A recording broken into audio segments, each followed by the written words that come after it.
What is up, you guys? This is All Danny Day 1 on the PS4, and I'm going to be giving you a video on how to unlock the Hyperions. Or how to use the Hyperions, I suppose. So what you're going to do first is you're going to go to Character, and then you're going to go down to Abilities. And when you go to Abilities, you're going to have all these different things here, but you're going to just go all the way to Hyperion. So with Hyperion, you're going to have all these different options here. So you're going to have the Vengeance Combat Module, Hyperion Shield Support Module, Protector Combat Module, Perfect Cover Support Module, Hyperion's Wrath Combat Module, and Verdict Combat Support Module. So with the Protector Combat, not that one, the Vengeance Combat Module, this one, it says, allows you to use Hyperion's Vengeance description. Hyperion bombards the selected area, inflicting significant damage to all enemies within the area. So it's a giant AoE ability that just hits a bunch of enemies and does a good amount of damage. Hyperion's Shield Support Module allows you to use Hyperion's Shield description, applies shields that absorb damage to all members of the group. So this is a group shield. It's really useful when you're doing the 10-man stuff, and if you're playing support and you don't have a shield for everyone, then that's what you would use. Protector Combat Module. So this is the one that a lot of people are going to want to look into having. So, well, not, I wouldn't say a lot of people, the ones that need it, or mainly solo players, or the ones that are really high levels, that are preferably 100 or higher in your prestige. Unless you're on Xbox, then I don't know if you have the Hyperion, but if you do, then I would say the people that are about 60 prestige or higher should be using this. So whatever is close to the highest. So the Protector Combat Module, it says, allows you to use summon a Protector. Description: after a short delay, teleports a Golem to the battlefield, placing them next to the targeted enemy. The Golem tries to attack the target. If the target dies or become unattackable for some reason, the Golem switches to the nearest enemy target, choosing the Immortals first. The Golem stays on the field for some time or until it gets destroyed. And you can only use one such module, can be used at, or at least at the time. Next thing you're going to have is Verdict Support Module. Allows you to use Verdict. Description: occasionally applies an effect to the target that increases the incoming damage by 1%.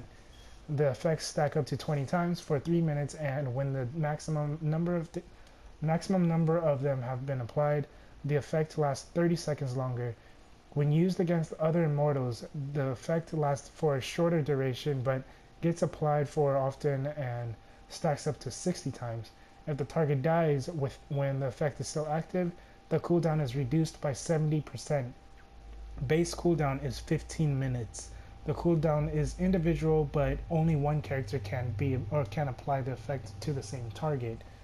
So multiple players can use this, but you can only use it on one target at a time. Hyperion's Wrath Combat Module allows you to use Hyperion's Wrath. Description: after a short delay, an energy beam hits the spot, inflicting significant damage. The impact sends a shockwave outward that stuns all enemies. It does not stun immortals and bosses, but significantly reduces their damage dealt.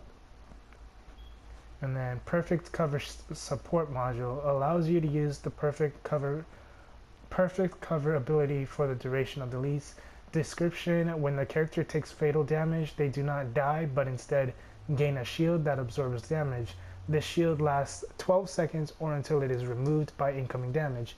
When the shield is active, the character cannot move or use abilities, gradually recovering 70% of their max health. Can be activated only once in 3 minutes. The cooldown is shared by all the group characters in the group.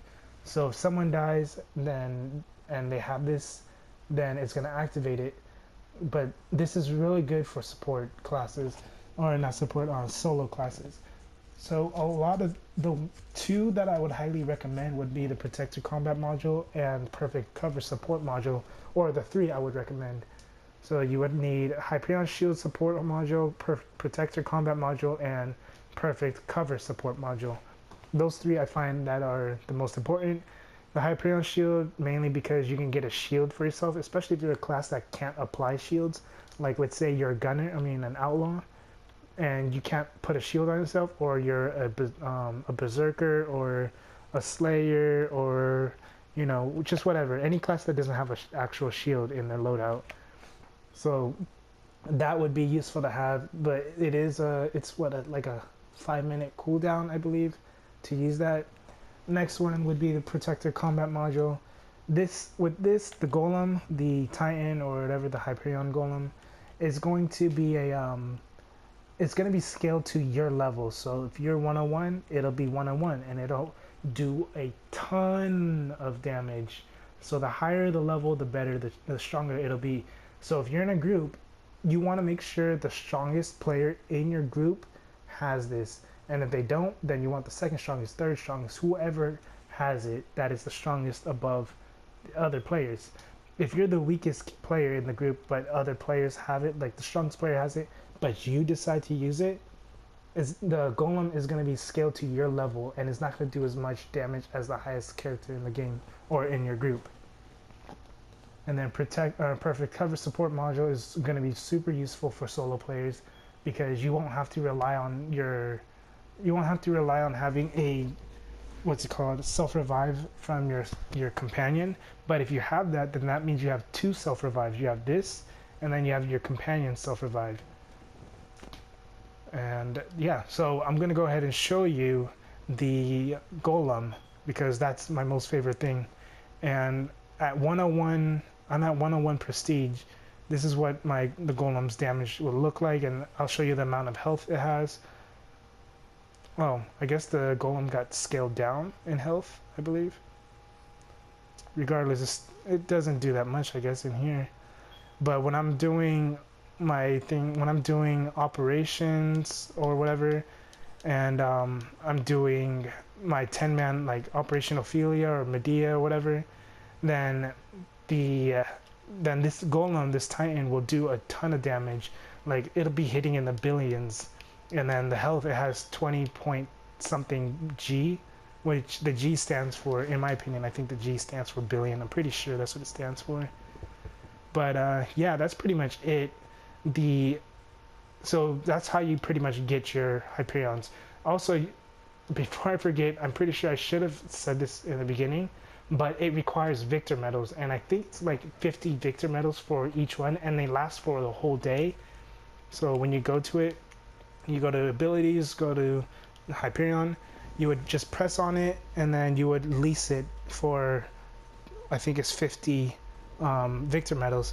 If you're in a pantheon that owns them, then you don't have to pay anything, because your pantheon already owns it. If your pantheon owns one of them, then all 6 of them are for free for you, and you won't have to actually go in and lease it. It'll already be in the loadout. But yeah, that's pretty much it. If this video helped you out at all, go ahead and leave a like, comment, subscribe. If you have any questions or concerns, let me know down in the comment section. If I guess if you want to keep up with my other future videos, then go ahead and follow me at AllDailyDay1 on Twitter. And if you have, like I said, if you have any questions, go ahead and let me know. If you have any suggestions, let me know. And that's it. This is AllDailyDay1 on the PS4. Have a good day, good night, and peace.